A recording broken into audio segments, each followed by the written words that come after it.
lived a tribe of people in a place that was bounded on 3 sides by impenetrable forests, and on the 4th by the steppe.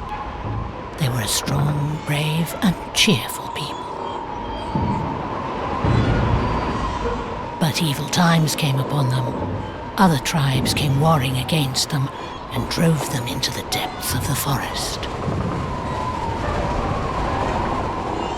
The forest was dark and swampy, for it was very ancient, and the boughs of the trees were so closely interwoven that they shut out the view of the sky, and the sun's rays did all they could to pierce the thick foliage and reach the waters of the swamp.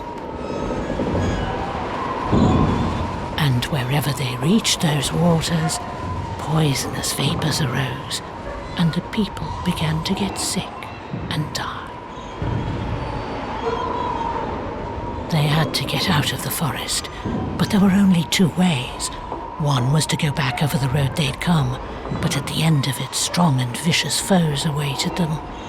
The other was to push forward through the forest, but there they'd encounter the giant trees, whose mighty branches were closely entwined, and whose gnarled roots were sunk deep into the mire of the bogs.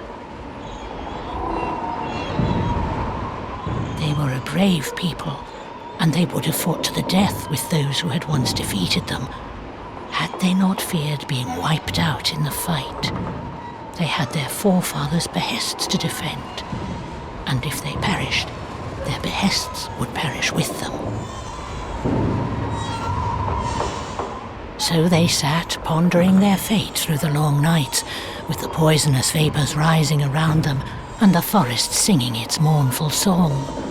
And the shadows of the fires leaped about them in a soundless dance, and it seemed as if it weren't mere shadows dancing, but the evil spirits of forest and bog celebrating their triumph.